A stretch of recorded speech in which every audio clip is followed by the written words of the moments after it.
Hello everyone, welcome to Learner B. I am Shivani Chauhan. Class 7 science की book का chapter 12 earth, moon and the sun. तो earth के बारे में, मून के बारे में, सन के बारे में इस चैप्टर में हम लोग पढ़ने वाले हैं।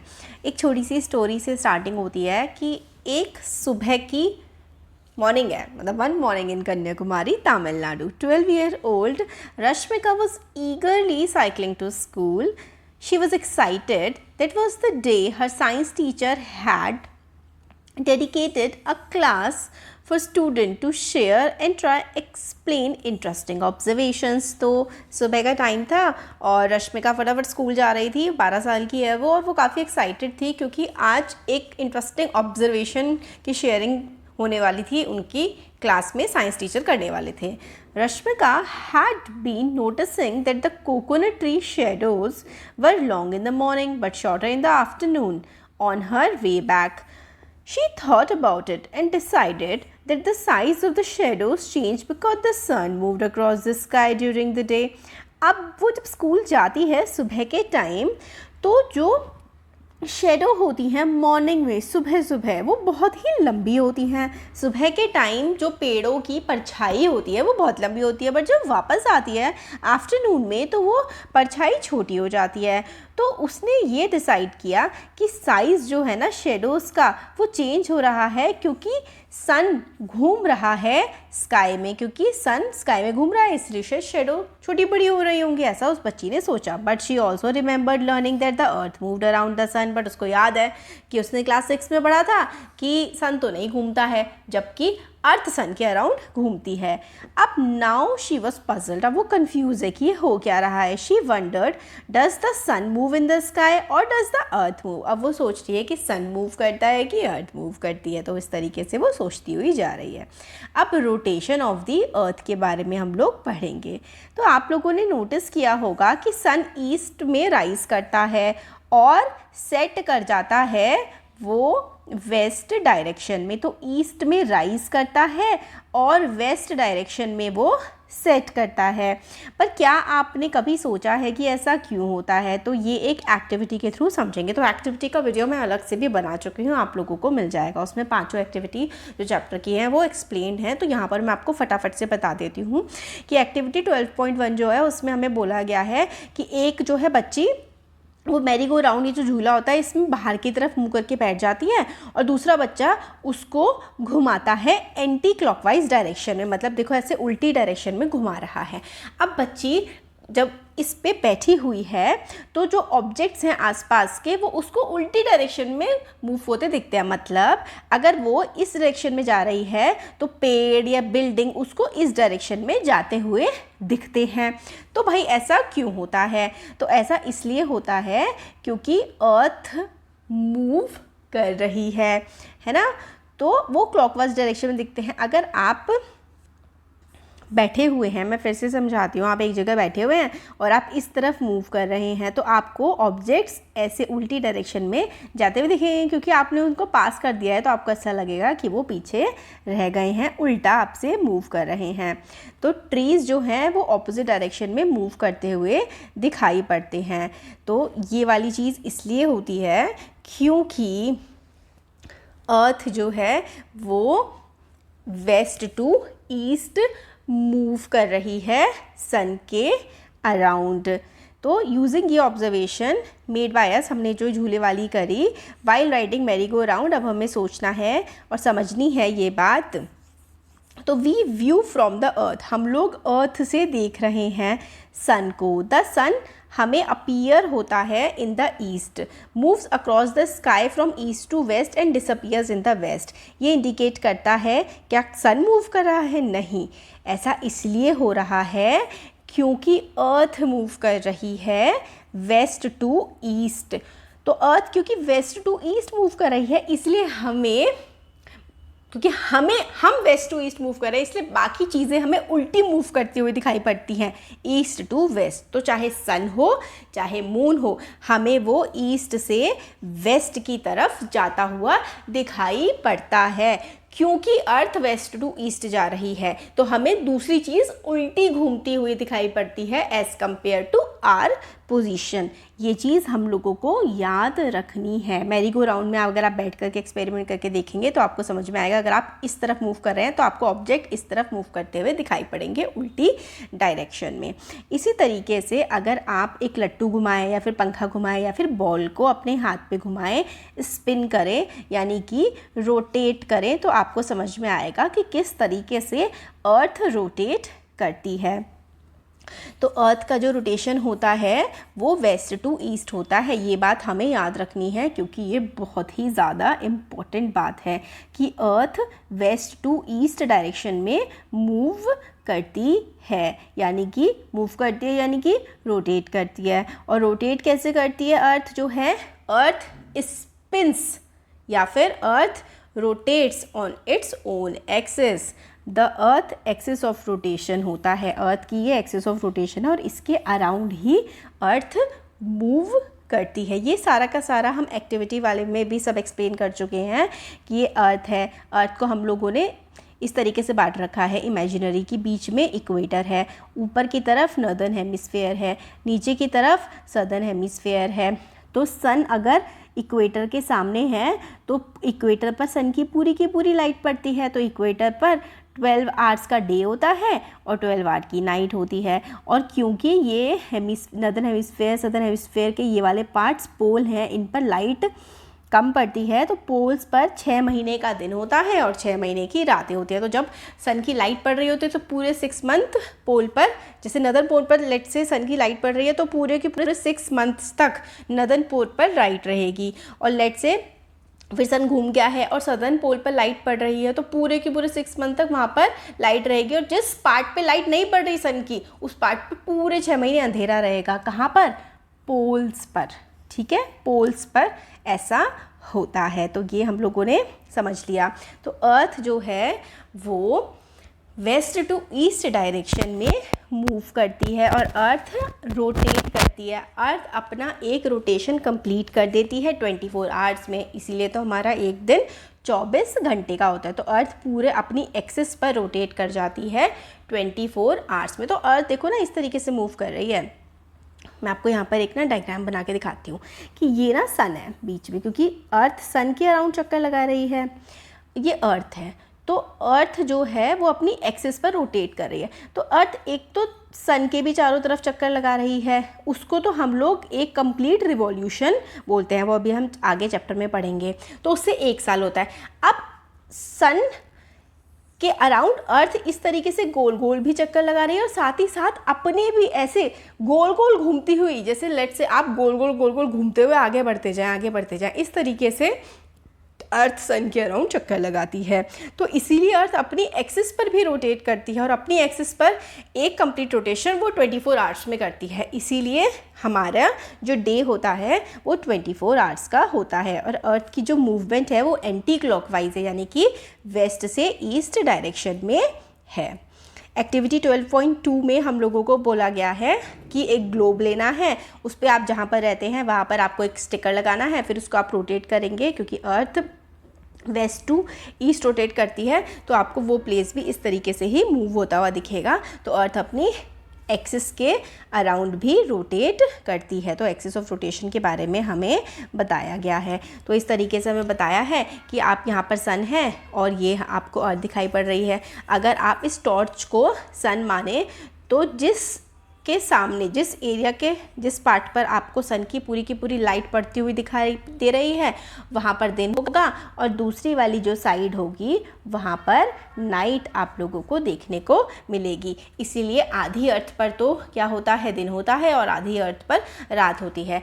यूएसए में जब दिन होगा तब इंडिया में रात होती है, क्योंकि यूएस और इंडिया एक दूसरे से बहुत दूरी पर हैं। तो इस वजह से, क्योंकि अर्थ अपनी एक्सिस पर रोटेट करती है, आधा दिन होता है और आधी रात होती है। और क्योंकि अर्थ हल्की सी टेढ़ी भी है, टिल्टेड एक्सिस है, इस वजह से हमें दिन और रात जो है वो दिखाई पड़ते हैं। सीजन्स वगैरह भी हमारे होते हैं। अब हमें ये बताया गया है कि जो सनराइज़ यहाँ पर, ये सारा का सारा मैंने उसमें अच्छे से एक्सप्लेन किया हुआ है एक्टिविटी वाले वीडियो में, और इसका पूरा का पूरा इस तरीके से मैंने समराइज़ में कि क्या क्या है ये यहाँ पर एक्सप्लेन कर दिया है। अब जो डे टाइम, आधे दिन ग्लोब पर आधे एरिया में डे टाइम होता है और आधे एरिया में नाइट होता है।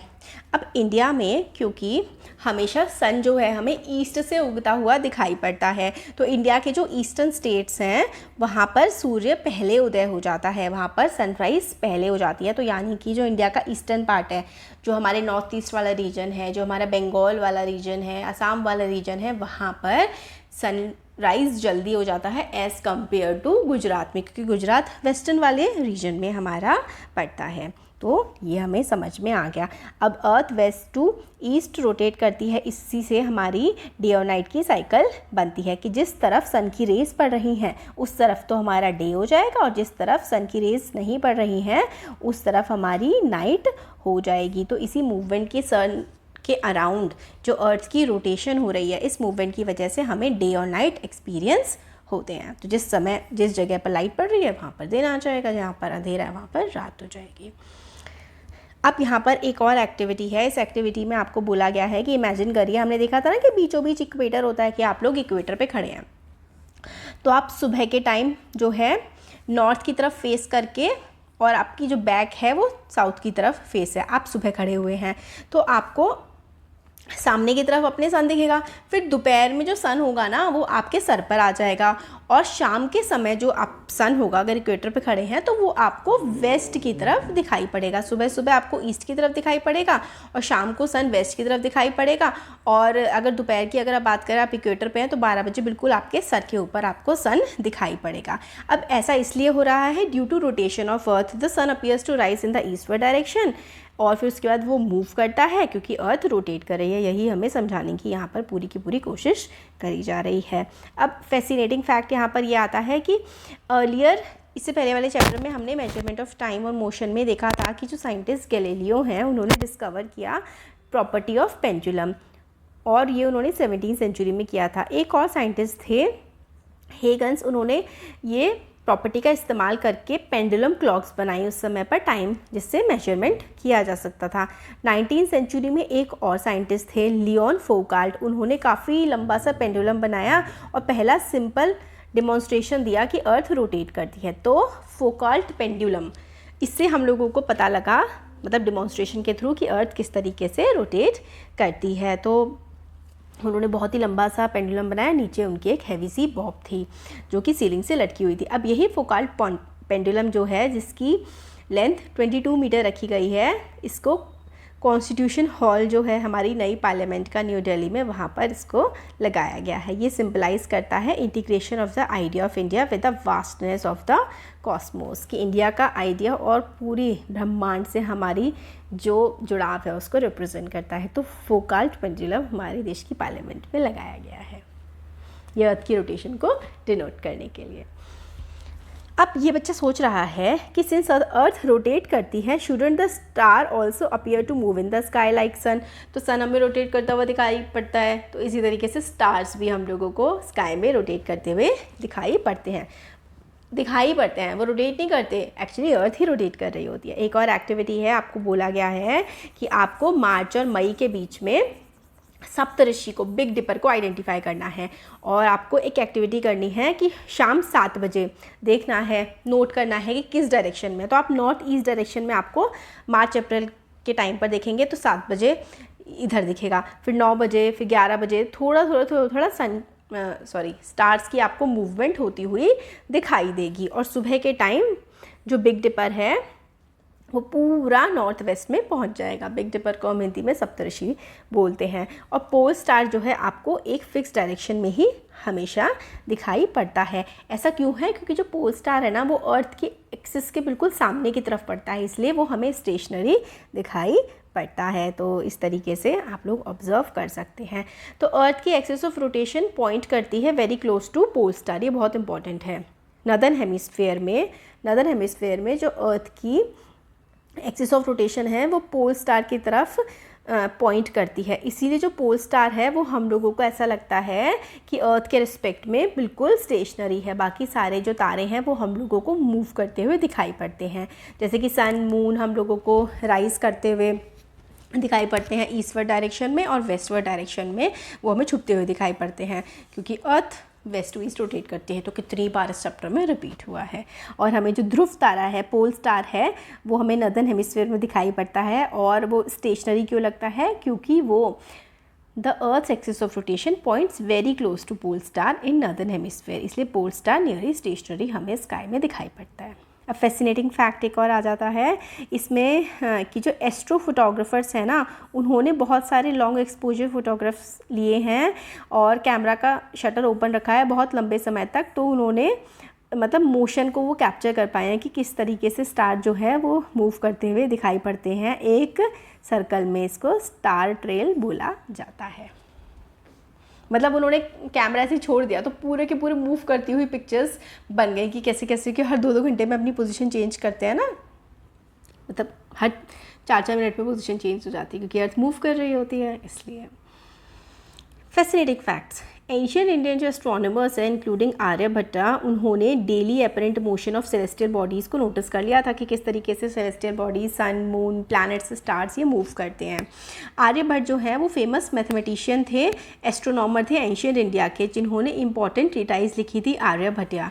अराउंड 5th सेंचुरी CE उन्होंने लिखी थी। उन्होंने बताया था कि किस तरीके से मोशन होता है स्टार्स का अराउंड द अर्थ, और ये उन्होंने अपने इस वर्ड्स में दिया भी गया है। अनुलोम गर्ति नैस्थ पश्यत्यचलनम मेरे से नहीं पढ़ा जा रहा, सॉरी, बट हाँ इसका ये मतलब है कि जैसे हम लोग जस्ट एस मैन जो कि मूविंग बोट पर बैठा होता है, उसको बाकी सारे जो ऑब्जेक्ट्स हैं वो पीछे की तरफ जाते हुए दिखाई पड़ते हैं, इसी तरीके से जो स्टार्स हैं वो स्टेशनरी होते हैं, और स्टार स्टेशनरी होते हैं और हमें वो पीछे भी जाते हुए दिखते हैं क्योंकि अर्थ मूव कर रही होती है।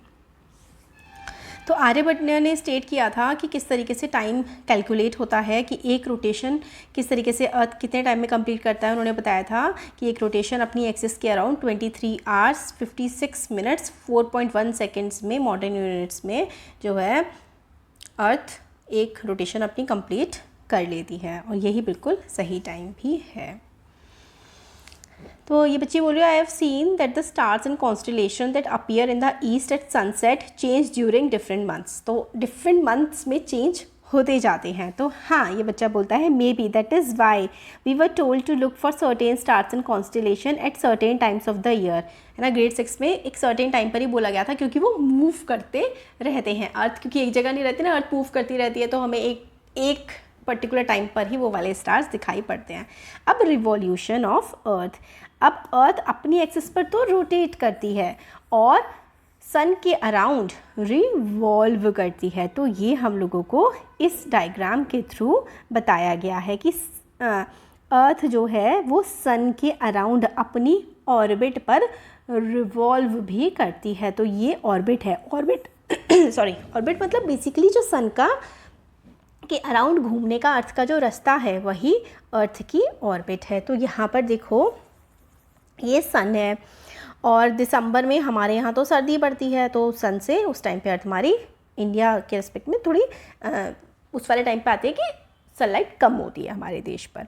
तो इस वजह से अलग अलग हमारे सीजन्स भी होते हैं।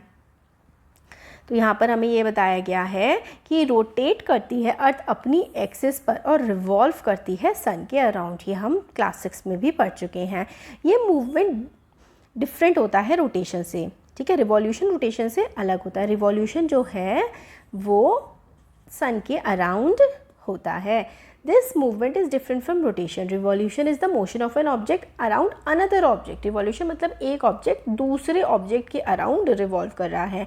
The path an object takes while revolving around another object is called its orbit. तो ये एक ऑब्जेक्ट सन, दूसरा ऑब्जेक्ट अर्थ, तो घूम रहा है, तो जिस रास्ते पर घूम रहा है उसको हम लोग ऑर्बिट बोलते हैं।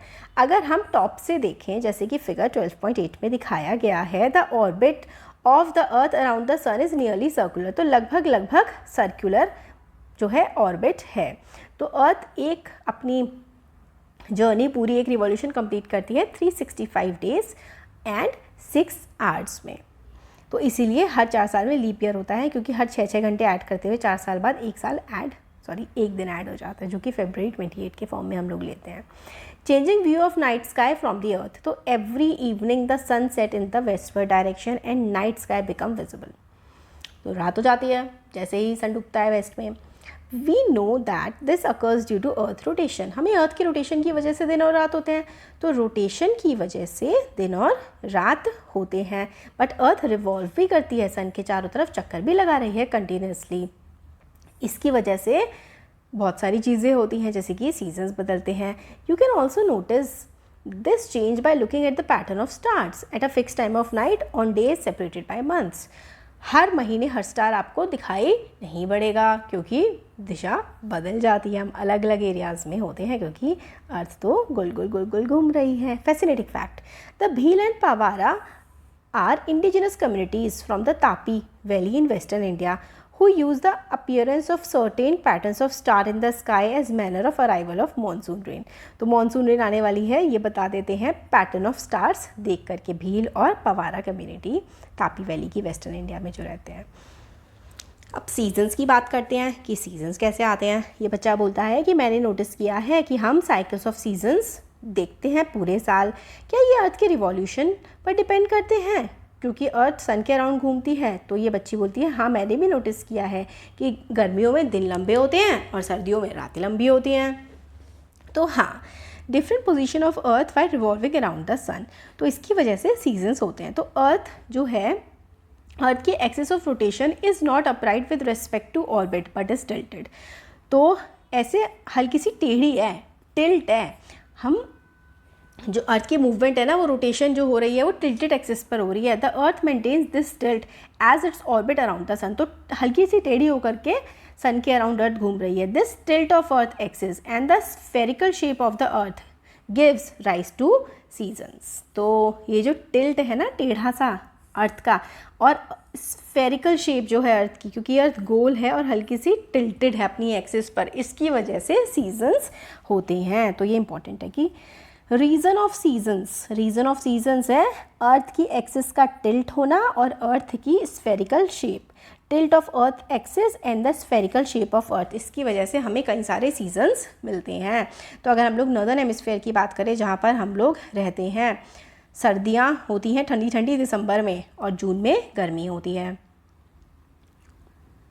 इन June northern hemisphere is tilted toward the sun. June के टाइम पर जो नॉर्दर्न हेमिस्फीयर है वो सन के अराउंड टिल्टेड है, सन के अराउंड टेढ़ा सा हो रखा है, और सदर्न हेमिस्फीयर सन से दूर की तरफ टेढ़ा हो रखा है। तो सदर्न हेमिस्फीयर में उस समय सर्दी होती है और नॉर्दर्न हेमिस्फीयर में, इंडिया वाले रीजन में गर्मी होती है जून के टाइम पर, क्योंकि जून में जो टिल्ट है ना अर्थ का, देखो अर्थ सन की तरफ झुकी हुई है जून में, इसलिए गर्मी पड़ती है, इसलिए सनरेज ज़्यादा आ जाती है नॉर्दर्न हेमिस्फीयर पर सदर्न हेमिस्फीयर के कंपैरिजन में, और ज़्यादा हीट हो जाती है। Furthermore northern hemisphere receive sunlight for more than 12 hours in June. 12 घंटे से भी ज़्यादा की धूप होती है या फिर रोशनी होती है नॉर्दर्न हेमिस्फीयर में गर्मियों में, और इंटेंस सनलाइट की वजह से ज़्यादा लंबे टाइम की सनलाइट होती है, तो समर सीज़न रहता है।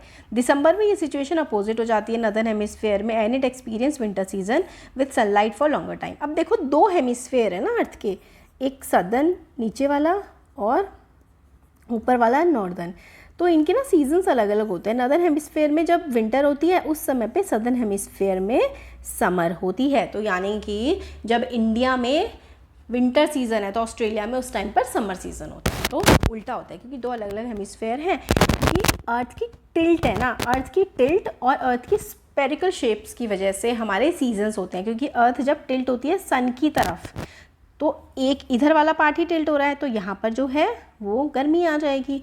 फिर जब ये घूम के यहाँ पहुँच गई तो ये वाला पार्ट टिल्ट हो रहा है, तो फिर उधर गर्मी आ जाएगी सदर्न हेमिस्फीयर में दिसंबर के टाइम। मोर इंटेंस, अब देखो इस तरीके से हल्की सी टेढ़ी है और पड़ रही है रोशनी बहुत ज़्यादा यहाँ पे नॉर्दर्न पोल पे। Same amount of sunrays are spread in a smaller area in this hemisphere, hence there are more intense heat. तो इस एरिया में बहुत ज़्यादा इंटेंस हीट पड़ती है, जो बिल्कुल इक्वेटर वाला रीजन है, क्योंकि यहाँ पे ज़्यादा सनरेज पड़ रही है ना, इसीलिए यहाँ पर ज़्यादा गर्मी होती है। और सनरेज ऊपर यहाँ पर कम सनरेज पड़ रही है, तो इसीलिए यहाँ पर गर्मी भी कम होती है।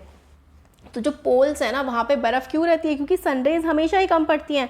और जो इक्वेटर वाला रीजन है, वहाँ पर गर्मी क्यों रहती है? क्योंकि सनरेज बहुत ज़्यादा हाई इंटेंसिटी की होती हैं, इसलिए बहुत गर्मी होती है। तो same amount of sunrays are spread in a larger area in the hemisphere, hence less intense. इधर लेस इंटेंसिटी सनरेज की होती है तो ठंडी होती है, और ज़्यादा इंटेंसिटी जहाँ पर होती है सनरेज की, वहाँ पर गर्मी ज़्यादा होती है। ये ऐसा है। तो ये जून वाला टाइम है और ये दिसंबर वाला टाइम है। इंटेंसिटी कम होती है, जब सर्दी होती है ना, तो सनरेज की इंटेंसिटी काफ़ी ज़्यादा कम होती है उस टाइम पर। Places in hemisphere receive sunlight for more than 12 hours during 24 hours of rotation. तो जहाँ पर इंटेंसिटी ज़्यादा है, तो ये वाला जो रीजन है, ये वाला, यहाँ पर 12 घंटे से भी ज़्यादा की सनलाइट होती है गर्मियों में, यही बताया गया है। तो इंडिया देखो इसी वाले रीजन में आता है ना, इसीलिए गर्मियों के टाइम पर हमारे वहाँ 8-8 बजे दिन छुपता है। देखो इंडिया इसी वाले रीजन में आता है ना, इक्वेटर से ऊपर है ना। तो नदर्न हेमिस्फेयर और लॉन्गर डे टाइम इन जून और शॉर्टर डे टाइम इन दिसंबर, क्योंकि दिसंबर में सन की रेज कम पड़ती हैं, कम समय के लिए भी पड़ती हैं। The seasons and length of day are reversed in the southern hemisphere as compare to northern hemisphere. तो विंटर्स जून में होती हैं सदर्न हेमिस्फेयर में, और समर्स वहाँ पे दिसंबर में होती हैं। अब dive deeper. Two correct reason often given to explain why season occur on earth. तो ये है, जब नदर्न हेमिस्फेयर टिल्ट होता है सन की तरफ, वो सन के पास है तो गर्मी हो जाएगी। The orbit of the earth is oval with the sun slightly displaced at the center. तो डिफरेंट डिस्टेंसेस हो जाते हैं सन के over the year. However the difference in distance in either of the cases is very small and these are the not the reason why season occur on earth. In fact earth is closest to sun in January. इसीलिए हम कहते हैं कि tilt की वजह से, अर्थ की spherical shape की वजह से जो है वो होती है अलग अलग सीजन्स, गर्मी और सर्दी और बारिश और अलग अलग सीजन्स, ठीक है। नदर्न हेमिस्फेयर, अब ये भी इम्पॉर्टेंट है कि जो नदर्न हेमिस्फेयर है उसका लॉन्गेस्ट डे होता है 21 जून, जिसको हम लोग समर सॉल्स्टिस कहते हैं 21 जून, और विंटर सॉल्स्टिस जो है वो होता है 22 दिसंबर को। तो समर सॉल्स्टिस में दिन बहुत बड़ा होता है, विंटर सॉल्स्टिस में रात बड़ी होती है। तो ये सॉल्स्टिस हो गए। अब 21 मार्च और 23 सितंबर ऐसा टाइम होता है जब लगभग डे टाइम 12 आवर्स का होता है। तो नदर्न हेमिस्फेयर में इन ये जो दिन है इनको बोलते हैं स्प्रिंग और ऑटम इक्विनॉक्स। तो ये 21 मार्च जो है वो स्प्रिंग इक्विनॉक्स होता है, तो लगभग 12 घंटे का दिन और 12 घंटे की रात होती है। ये नदर्न हेमिस्फेयर के कॉन्टेक्स्ट में है सारा। और 23 सितंबर को जो है हम मनाते हैं ऑटम इक्विनॉक्स। इसमें भी 12 घंटे का दिन 12 घंटे की रात होती है। तो 23 सितंबर हमारा ऑटम इक्विनॉक्स होता है, और 21 मार्च हमारा जो है वो ये वाला स्प्रिंग वाला इक्विनॉक्स होता है, और 21 जून समर सॉल्स्टिस होता है, और 22 दिसंबर विंटर सॉल्स्टिस होता है। तो ये 4 दिन इंपॉर्टेंट है, तो ये आप लोगों को याद रखने हैं। अब एट द पोल जो सनराइज़ करता है ईस्ट डायरेक्शन में इक्विनॉक्स वाले दिन 21 मार्च को, तो 6 महीने तक दिन रहता है। नदर्न हेमिस्फेयर में 21 मार्च से स्टार्ट होकर के आगे 6 महीने तक दिन ही रहता है, और सनसेट होता है 22 सितंबर को, और फिर उस 22 सितंबर के बाद रात ही रात रहती है नदर्न पोल पर। ये बहुत इंपॉर्टेंट है, फैसिनेटिंग फैक्ट हो गया। तो 21 मार्च से लेकर के 22 सितंबर तक जो है जो हमारा नॉर्थ पोल है वहाँ पर डे लाइट ही रहती है। 21 मार्च से लेकर के 22 सितंबर तक हमारे नॉर्थ पोल पर 6 महीने का दिन ही रहता है, और 22 सितंबर के बाद पूरी रात रहती है 21 मार्च तक। तो ये हो गए ऑन इक्वेटर। देयर इक्वेटर जो बिल्कुल बीच वाला है ना, अर्थ के बीचों बीच, उसमें 21 आवर्स ऑफ सनलाइट होता है, सॉरी 12 घंटे का दिन होता है और 12 घंटे की रात होती है। और जो सनरेज़ हैं वो इक्वेटर पर हर महीने बराबर ही पड़ती हैं, तो वहाँ पर सर्दी वगैरह नहीं होती, न बहुत गर्मी होती, एक ही जैसा 12 के 12 महीने मौसम रहता है। इंडिया जो है वो ऊपर की तरफ है इक्वेटर से, जो इंडिया का नदर्न पार्ट है, इसलिए सीजन्स होते हैं। और इंडिया का जो सदर्न इंडिया वाला पार्ट है वो इक्वेटर के काफ़ी ज़्यादा पास है, ओशन के पास है, इसकी वजह से वहाँ पर सर्दियाँ नहीं पड़ती सदर्न इंडिया में। नदर्न इंडिया में ही सर्दी गर्मी सब पड़ती है। तो ये हम लोगों ने देख लिया। अब इसके आगे आते हैं एक्लिप्सेस। 2 एक्लिप्स होते हैं, एक सोलर एक्लिप्स होता है और एक लूनर एक्लिप्स होता है। एक्लिप्सेस, तो जो एक्लिप्स होते हैं उसको हम लोग हिंदी में ग्रहण बोलते हैं। ग्रहण का मतलब बेसिकली या फिर एक्लिप्स का मतलब होता है कि लेट्स सपोज ये सन है, हाँ, ये अर्थ है और ये मून है। तो जैसे सन की वजह से ही तो सारी की सारी लाइट होती है। अगर मून के आगे अर्थ आ जाए तो सन की लाइट मून पर नहीं पड़ती, तो लूनर एक्लिप्स हो जाता है। और इसी तरीके से अगर अर्थ पर सन की लाइट नहीं पड़ रही, मून बीच में आ गया, तो सोलर एक्लिप्स हो जाता है। तो देखते हैं, day and night cycle, seasons, the life on the earth, so much is dependent upon the sun. तो डे, लाइट, सीजन सब कुछ तो सन पर ही डिपेंड करता है। Could the light from the sun get block by 2 planets? क्या sun की light block कर सकते हैं 2 प्लैनेट्स? तो हाँ, कर सकते हैं। I am sorry. प्लैनेट्स जैसे कि मरकरी और वीनस बहुत ही छोटे साइज़ के हैं सन के कंपैरिजन में, तो इसीलिए वो कभी भी ब्लॉक नहीं कर सकते सन से आने वाली लाइट को। हाउएवर, मून भी बहुत छोटा है, बट क्योंकि मून अर्थ के काफ़ी ज़्यादा पास है, इसलिए वो कई बार अर्थ पर सन की लाइट को ब्लॉक कर देता है, तो लूनर एक्लिप्स लगता है। सबसे पहले हम सोलर एक्लिप्स के बारे में पढ़ेंगे। कई बार क्या होता है कि मून जो है वो सन और अर्थ के बीच आ जाता है और उसकी वजह से सन की लाइट अर्थ पर नहीं पहुंचती, उसको ही हम लोग सोलर एक्लिप्स कहते हैं। अब आप सोच रहे होंगे कि मून तो काफ़ी छोटा है, कि वो फिर सन की लाइट को किस तरीके से ब्लॉक कर सकता है? वो होता है एपरेंट साइज़ की वजह से। ये एक्टिविटी जो है, हमने एक्टिविटी का अलग भी वीडियो बनाया हुआ है।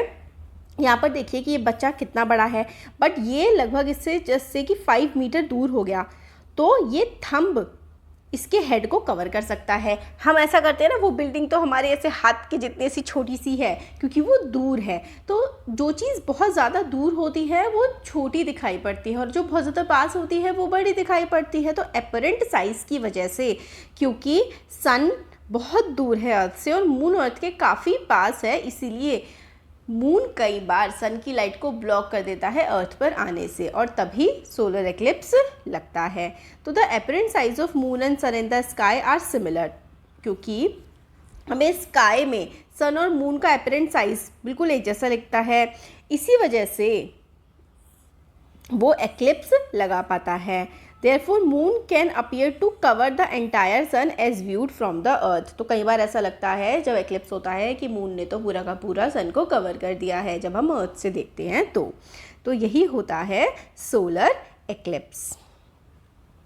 अब आगे देखते हैं हम लोग डाइव डीपर में। ये बताया गया है कि 2 मरकरी और वीनस जो हैं वो काफ़ी ज़्यादा बड़े हैं मून से साइज़ में, बट क्योंकि वो अर्थ से काफ़ी ज़्यादा दूर है मून के कंपैरिजन में, इसलिए वो कभी भी एक्लिप्स नहीं लगा पाते। दस there apparent sizes are much smaller than the sun and they cannot block the sun. For example, when Venus passes between sun and earth, it appears as a tiny dot passing against the bright face of the sun. This event known as transit of Venus is a rare event.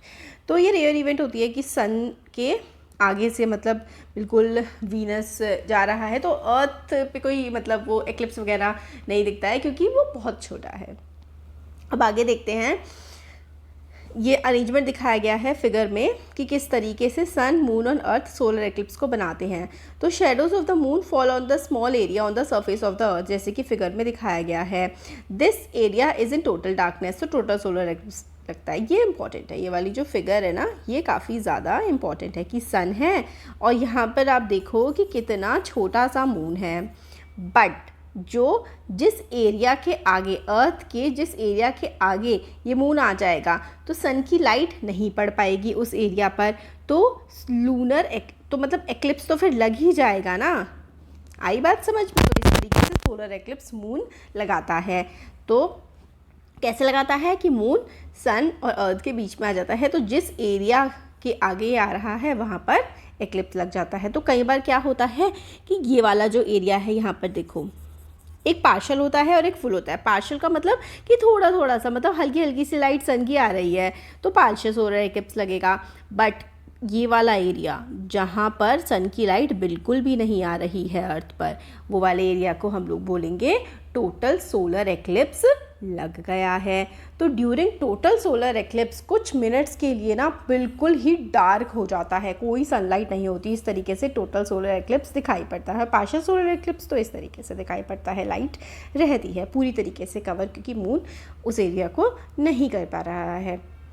दस total solar eclipse is visible only for few minutes. तो क्योंकि अर्थ move करती रहती है, हर 4 minute में अपनी position change कर देती है ना, आगे आगे बढ़ती है, तो इस वजह से बहुत ही थोड़े से फ्यू मिनट्स के लिए ही होता है total solar eclipse. As the moon begins to move away from the front of the sun we see the partial solar eclipse and daylight begins to return. तो फुल लगा, फिर हल्का सा मूव कर गया, तो फिर डे लाइट फिर से आ जाती है। अब सेफ व्यूइंग, किस तरीके से आप सेफली व्यू कर सकते हैं सोलर एक्लिप्स को।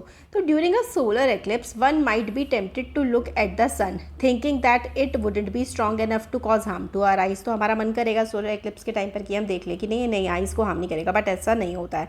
जब एक्लिप्स होता है ना, sun is intense enough to damage the eyes and cause blindness. तो इंटेंस होता है कि वो ब्लाइंडनेस कॉज कर सकता है। दस directly viewing solar eclipse must be strictly avoided. तो स्ट्रिक्टली अवॉइड होना चाहिए, नहीं देखना चाहिए directly.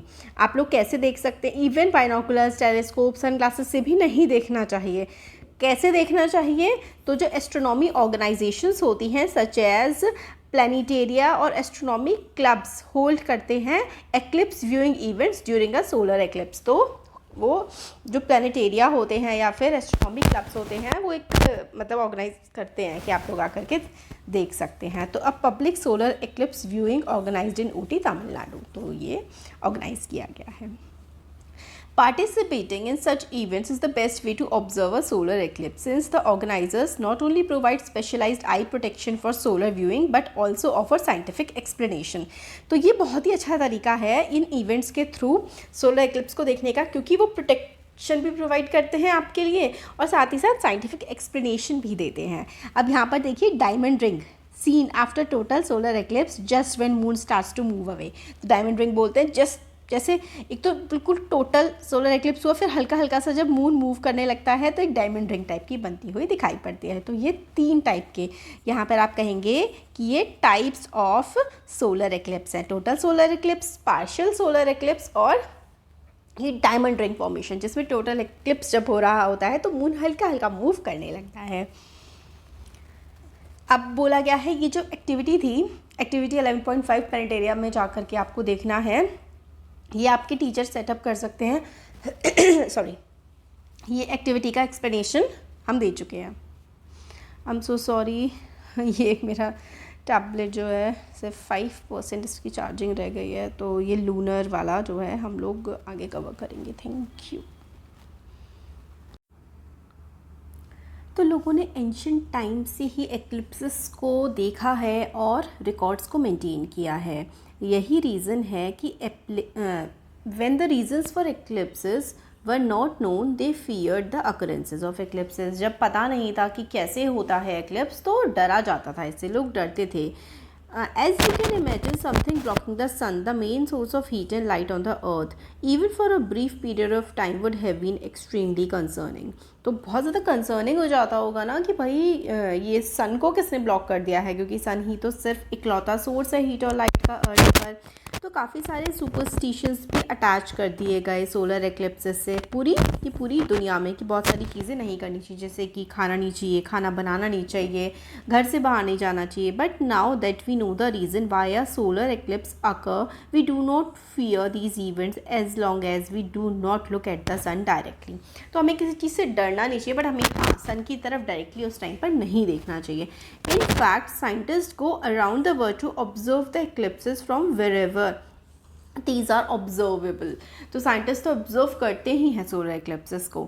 The eclipses provide them opportunity to study phenomena that can not be observed otherwise. तो एक्लिप्सेस के टाइम पे बहुत सारे ऐसे फिनोमिनाज ऑब्जर्व किए जा सकते हैं जो अदरवाइज नहीं किए जा सकते। फैसिनेटिंग फैक्ट, द एक्लिप्स जो है संस्कृत में इसको ग्रहण कहते हैं। काफ़ी सारी इंडियन लैंग्वेजेस में, काफ़ी सारे एंशियंट इंडियन एस्ट्रोनॉमिकल जो टेक्स्ट हैं उसमें कैलकुलेशन भी दी गई है कि कैसे सोलर एक्लिप्सेस का आप लोग पता लगा सकते हैं। The best known and the most referred text is the Surya Siddhanta which is written in the classical Sanskrit poetry tradition in the rhyming shlokas. तो सूर्य सिद्धांत जो है उसमें पूरा एक्सप्लेनेशन है कि किस तरीके से सूर्य ग्रहण लगता है। अब लूनर एक्लिप्स, चंद्र ग्रहण, जब मून रिवॉल्व करता है अर्थ के अराउंड, है ना, अर्थ के अराउंड, अर्थ के चक्कर लगाता है मून। कई बार क्या होता है कि earth can block the sunlight from reaching the sun. तो कई बार अर्थ मून के आगे आ जाती है और मून पर सन की रेज नहीं पड़ती, इसी को हम लोग लूनर एक्लिप्स बोलते हैं। On such days we see earth shadow falling on full disk of moon shows the arrangement of the sun, earth and moon during the lunar eclipse। तो उस टाइम पर क्या होता है कि अर्थ बीच में आ जाती है और सन की जो पूरी लाइट है वो मून पर नहीं पड़ती है, तो वो लूनर एक्लिप्स हो जाता है। यहाँ पर आप लोगों को पिक्चर में दिखाई दे रहा है कि ये सन है, यहाँ पर मून है, ये मून है और अर्थ आ गई बीच में। अब सन की लाइट मून पर डायरेक्ट नहीं पड़ रही है तो मून पर अंधेरा, मतलब मून अब दिखाई नहीं पड़ रहा है, तो वही होता है लूनर एक्लिप्स। तो पार्शियल है कि थोड़ी बहुत लाइट आ रही है सन की, टोटल है कि भाई बिल्कुल भी सन की लाइट अब मून पर नहीं पड़ रही है। तो when the moon is completely in earth shadow, जब मून पूरी तरीके से अर्थ की शेडो पर आ जाता है, मतलब अर्थ पूरी तरीके से शेडो अपनी डाल देती है मून पर, तो लूनर एक्लिप्स हो जाता है। और जब कंप्लीट होती है तो टोटल लूनर एक्लिप्स होता है, जब पूरी तरीके से नहीं डालता तो पार्शियल होता है। The bright disc of moon starts to appear dark red in color and stays that way until the moon moves out of the shadow of the earth। तो साइड में ऐसे करके रेड सा दिखाई पड़ता है। when the part of the moon is in earth shadow, जब थोड़ा सा पार्ट होता है अर्थ की शेडो में मून का, तो उसको हम लोग पार्शियल लूनर एक्लिप्स बोलते हैं। Unlike the sun we can safely watch the eclipsed full moon with our naked eyes. तो जो एक्लिप्स्ड मून है उसको हम लोग नेकेड आइज से देख सकते हैं, ठीक है। लूनर जो होता है ना एक्लिप्स, उसको नहीं देखना चाहिए आप, सॉरी सोलर एक्लिप्स को नहीं देखना चाहिए नेकेड आइज से। चंद्र ग्रहण को, लूनर एक्लिप्स को आप लोग नेकेड आइज से देख सकते हो। अब science and society, using the computer version of Stellarium app which is free, आप इन्फॉर्मेशन पता कर सकते हैं अपकमिंग सोलर और लूनर एक्लिप्स के बारे में कि आपकी लोकेशन पर वो दिख रहा है या नहीं। एक और फैक्ट है, कोडाई कनाल सोलर ऑब्जर्वेटरी लोकेटेड है ब्यूटीफुल पलानी रेंज में साउथ इंडिया में, जो कि 1899 में बनाई गई थी और अब उसको 100 साल से भी ज़्यादा ऑलमोस्ट, मतलब है ना। It has provided data about the sun for over 100 years। It is operated by the Indian Institute of Astrophysics, Bengaluru. NOAA scientist M.K. Vainu Bappa is known as the father of modern Indian astronomy. He led efforts in setting up many instruments and telescopes in India, such as telescopes at Manora Park near Nainital। तो इन्होंने नैनीताल के पास जो है काफ़ी मतलब telescope setup करवाया, और केवलूर तमिलनाडु में भी ऑब्जर्वेटरी जो केवलूर में है इनके नाम पर रखी गई है, और उन्होंने स्टडी किया स्टार्स को और डिस्कवर करी कॉमेट्स भी। He also travel to different part of the world to study solar eclipse. तो सोलर एक्लिप्स को भी स्टडी करने के लिए इन्होंने ट्रेवल किया। तो ये हमारा यहाँ पर चैप्टर हो गया है कंप्लीट। वीडियो पसंद आया है तो लाइक शेयर सब्सक्राइब ज़रूर करें। Thank you.